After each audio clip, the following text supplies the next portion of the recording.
एक ऐसा देश जहां शादी जरा सोच समझ कर कीजिएगा, क्योंकि यहाँ डाइवोर्स लेना मना है। इस देश में 100 से भी ज्यादा रफ्तार में गाड़ी चलानी पड़ सकती है भारी। यही दुनिया का पहला सबसे बड़ा मोती मिला था। इस देश की महिलाएं मानी जाती है मोस्ट ब्यूटीफुल, और यहाँ किसी का भी नाम पुकारना है सबसे मुश्किल। हम बात कर रहे हैं फिलीपींस देश की, तो देर किस बात की, अपना सीट बेल्ट बांधे अच्छे से और निकलते हैं फिलीपींस की शानदार और जानदार डिजिटल सफर पर। दोस्तों, यूं तो एशिया में तमाम देश है जिनकी खूबसूरती की क्या ही मिसाल है, लेकिन दक्षिण पूर्व एशिया में एक द्वीप समूह है फिलीपींस, जिसकी सुंदरता के आगे हर देश फीका है। फिलीपींस का official name the Republic of the Philippines है और देश में 11 करोड़ 67 लाख 86 हजार से भी ज्यादा लोगों का बोलबाला है। और ये दुनिया का 14वां सबसे ज्यादा आबादी वाला देश है, जहाँ मेजॉरिटी बेशक क्रिश्चियनिटी के रंग में रंगी हो, लेकिन अपनापन और हर धर्म का सम्मान देश की संस्कृति में कूट कूट कर भरा है। फिलीपींस का नाम स्पेन के राजा फिलिप द्वितीय के नाम पर रखा गया था और 16वीं सदी के दौरान वे स्पेन के राजा हुआ करते थे। देश की राजधानी होने का ताज सजा है मनीला के सर पर, जिसकी नाइट लाइफ, स्वादिष्ट व्यंजन, संस्कृति और परंपराओं के चर्चे दुनिया भर में होते हैं। साथ ही इसे दुनिया के सबसे सुंदर बंदरगाहों में से भी एक माना जाता है। ये न सिर्फ फिलीपींस की बेस्ट टूरिस्ट डेस्टिनेशंस में से एक है, बल्कि ये फिलीपींस इकोनॉमी का हब भी है। फिलीपींस एक ऐसा देश है जिसकी सीमाओं को छूने की गुस्ताखी किसी देश का बॉर्डर नहीं करता। मतलब ये चारों तरफ से समंदर से घिरा देश है। इस देश के पूर्व में फिलीपींस सागर है, पश्चिम में दक्षिण चीन सागर और दक्षिण में सेलेबस सागर। हालांकि ताइवान, मलेशिया, इंडोनेशिया, वियतनाम और चीन को इसके पड़ोसी देशों में शामिल किया जाता है। ये असल में एक द्वीप समूह है जो 7,641 छोटे बड़े द्वीपों से मिलकर बना है और इस देश की समुद्र तट 36,289 किलोमीटर जितनी लंबी है और ये दुनिया का 5वां सबसे लंबी तट रेखा वाला देश भी है। फिलीपींस की सबसे ऊंची चोटी है माउंट एपो, जो समुद्र तल से 2,954 मीटर ऊंची है, जबकि कागायन को देश की सबसे बड़ी नदी का दर्जा दिया गया है। फिलीपींस कोई नया नवेला देश नहीं है, बल्कि पुरातत्वविदों द्वारा हुई खोज बताती है कि हजारों सालों से लोगों की हंसी ठिठोलियों से गुलजार रहा। 8वीं शताब्दी में यहाँ चीनी व्यापारियों का आना हुआ और बौद्ध साम्राज्य के उदय के कारण इंडोनेशिया, भारत, जापान और साउथ एशियन कंट्रीज के साथ फिलीपींस के व्यापारिक रिश्ते मजबूत होने लगे। हालांकि इसे असली पहचान मिली 16वीं शताब्दी में, जब स्पेनिश लोगों ने यहाँ अपना दावा ठोका और फिलिप द्वितीय के नाम पर इसका नाम फिलीपींस रख दिया गया। आपको शायद यकीन न हो, लेकिन ये एक ऐसा देश है जिसे बेचा और खरीदा भी गया। बात है 1898 की, जब स्पेनिश अमेरिकन युद्ध शुरू हुआ और स्पेन ने 2 करोड़ अमेरिकन डॉलर्स में फिलीपींस का अमेरिका के साथ सौदा कर दिया। लेकिन अमेरिका की हुकूमत भी यहाँ ज्यादा लंबे समय तक नहीं चली और फिलीपींस अमेरिकन वॉर के साथ अमेरिका की विदाई की तैयारियां भी शुरू हुई। फाइनली 1935 में अमेरिका ने फिलीपींस को आजाद करने का वादा किया और हालात थोड़े नॉर्मल हुए और वादे के अनुसार 4 जुलाई 1946 को फिलीपींस को सेकेंड वर्ल्ड वॉर के बाद एक आजाद देश घोषित कर दिया गया। इस तरह सेकेंड वर्ल्ड वॉर के बाद ये पहला देश है जिसे आजादी मिली, जहाँ सरकार भी अपनी थी और लोग भी, न गुलामी का डर था और औपनिवेशिक कॉलोनियों का।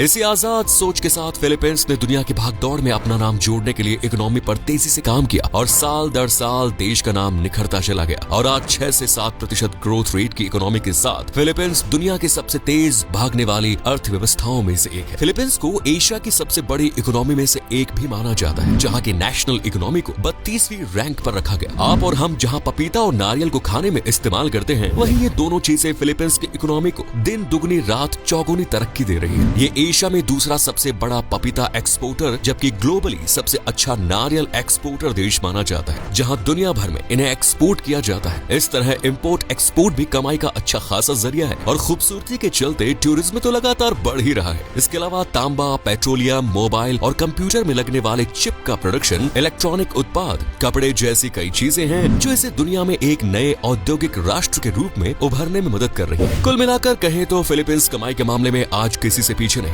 यहाँ की आबो हवा में घुली खुशी का राज मजबूत इकोनॉमी ही है। Philippines World Bank, World Trade Organization, International Monetary Fund, G77 जैसी बॉडीज का मेंबर भी है, जबकि एशियन डेवलपमेंट बैंक का मुख्यालय फिलीपींस के मंडालुयोंग शहर में बना हुआ है। शायद ही आपको मालूम हो, लेकिन दुनिया के सबसे बड़े मोती की खोज साल 1934 में फिलीपींस के पलावन सागर में हुई। ये मोती करीब 34 किलोग्राम जितना वजनी था। मौजूदा समय में इस मोती की कीमत $100 मिलियन के लगभग बताई जाती है। इस देश में भूत प्रेत, शांति और सन्नाटे से मुलाकात मुलाकात होना आम बात है, क्योंकि 7000 से भी ज्यादा द्वीपों के इस घर में अब तक सिर्फ 534 द्वीपों की ही खोज हुई है, जिनमें से 2000 द्वीपों पर लोग बसते हैं, जबकि 5000 से भी ज्यादा वीरान और सन्नाटे की दुनिया में खोए हुए, जहाँ लोग जाते हैं लेकिन कई बार डर के साए उन्हें घेर लेते हैं। लेकिन कहते हैं ना कि नए द्वीपों की खोज में निकले लोगों की यात्रा बड़ी रोमांचक होती है। बड़ी चट्टाने, रेत के टीले और छोटे बड़े अलग थलग से हाउस जिनमें रहने का मजा ही अलग आता है। इस देश को भूकंप और ज्वालामुखियों का देश कहा जाए तो कुछ गलत नहीं होगा। भूकंप तो फिलीपींस से इतना प्यार करते हैं कि रोजाना 20 भूकंप तो देश की धरती को हिला ही देते हैं। आपको भी अक्सर चलते फिरते झटके महसूस हो सकते हैं, लेकिन राहत की बात ये रहती है कि ये सभी भूकंप काफी लो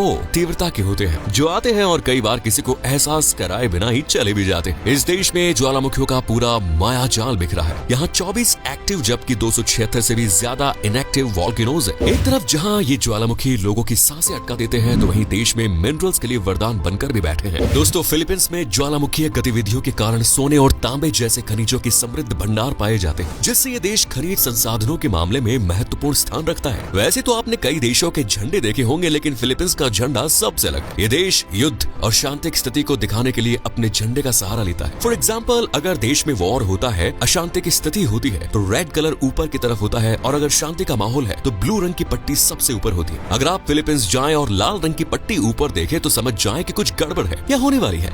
वैसे तो इस देश की ऑफिशियल लैंग्वेज फिलिपिनो और अंग्रेजी है, लेकिन यहाँ लोगों को फिलिपिनो से ज्यादा अंग्रेजी बोलना पसंद है। ये दुनिया का एक ऐसा देश है जहाँ अमेरिका और ब्रिटेन के बाद सबसे ज्यादा अंग्रेजी बोली जाती है। एक रिपोर्ट के अनुसार यहाँ 90 मिलियन लोग इंग्लिश बोलते हैं, जिसका असल कारण भी फिलिपिनो ही है, जो इंग्लिश से काफी हद तक मिलती जुलती है। इसीलिए हर साल लाखों स्टूडेंट्स यहाँ इंग्लिश सीखने के लिए आते हैं। हालांकि इनके अलावा भी 100 से भी ज्यादा भाषाएं पूरे देश में बोली जाती हैं। इस देश में फॉरेन से आने वाले स्टूडेंट्स की संख्या भी काफी ज्यादा है, क्योंकि यहाँ क्वालिटी ऑफ एजुकेशन काफी बढ़िया है। फिलीपींस का लिटरेसी रेट भी 96% से ज्यादा है, यानी 100 के नियर पहुंचने ही वाला है, जो वाकई बहुत अच्छा है। एक सीक्रेट बताएं, इस देश की महिलाएं ना बड़ी खूबसूरत होती है, ये किसी का भी दिल चुरा सकती है। यह महिलाएं ज्यादा बात नहीं करती, लेकिन आंखों ही आंखों में काफी कुछ कह जाती है। इनके बाल, चाल, आंख, स्किन और कलर टोन कमाल के होते हैं। यही वजह है कि ये देश अब तक 4 miss universe, 1 miss world, 6 miss international और 4 मिस अर्थ क्राउन अपने नाम कर चुका है। वैसे महिलाओं के अलावा यहाँ के पुरुष भी कम नहीं, फिर चाहे फैशन हो या गेम, यहाँ लोगों को सबसे ज्यादा पसंद आता है बास्केटबॉल, जिसके दीवाने आपको घर घर में देखने को मिल जाएंगे। बास्केटबॉल का कोई टूर्नामेंट हो और उसमें फिलीपींस वासी ट्राई न करे, ये तो हो ही नहीं सकता। इसके साथ ही मुक्केबाजी, टेनिस, फुटबॉल, बिलियर्ड्स और वॉलीबॉल भी यहाँ के लोगों की पहली पसंद है। अगर आप नेचर या एनिमल लवर्स हैं, तो आपको क्लेम की सबसे ज्यादा प्रजातियां देखनी है तो फिलीपींस जाना बिल्कुल न भूलें। यहाँ लगभग 8 अलग अलग प्रजातियों के क्लेम पाए जाते हैं, जो किसी भी देश के कंपैरिजन में ज्यादा है। वैसे फिलीपींस जा ही रहे हैं तो बोरा के बीच को जरूर देखें, जो सफेद रेत और शांति पाने के लिए जाना जाता है। एल नीडो एक सुंदर लैगून है, जो कैसीनो, चट्टानों और कोरल रीफ्स के लिए फेमस है। सियारगाओ भी एक बेस्ट डेस्टिनेशन है, खास तौर से सर्फिंग लवर्स के लिए। Puerto Princesa Subterranean River National Park एक यूनेस्को वर्ल्ड हेरिटेज साइट है, जिसमें 8.2 किलोमीटर लंबी जमीन के अंदर बहती एक नदी है, जिसके पानी की आवाज को आप भी महसूस कर सकते हैं। इसके बाद है बैटानेस, जो ऊबड़ खाबड़ तटरेखा, लुढ़कती पहाड़ियों और पत्थरों के घरों के लिए जाना जाता है। यकीन मानिए, यहाँ पत्थरों से बने घर जितने सुंदर हैं, उतने तो सीमेंट और ईंट के भी नहीं होते। इनके अलावा मनीला, सेबू, फिलिपिन टार्जियर अभ्यारण्य भी घूमने के लिए दिलकश जगह है, जहाँ आप swimming, snorkelling, surfing, trekking, camping और बीच पर सन बाथ का मजा भी ले सकते हैं। वैसे अगर पेट पूजा का बंदोबस्त चाहते हैं तो फिलीपींस की नेशनल डिश को कहा जाता है एडोबो। बाद में इसे सिरका, सोया सॉस, लहसुन, तेज पत्ता और काली मिर्च से बने लाजवाब सॉस में पकाकर प्लेट में फुल्ली गार्निश करके सर्व किया जाता है। इसके अलावा आप यहाँ लुम्पिया,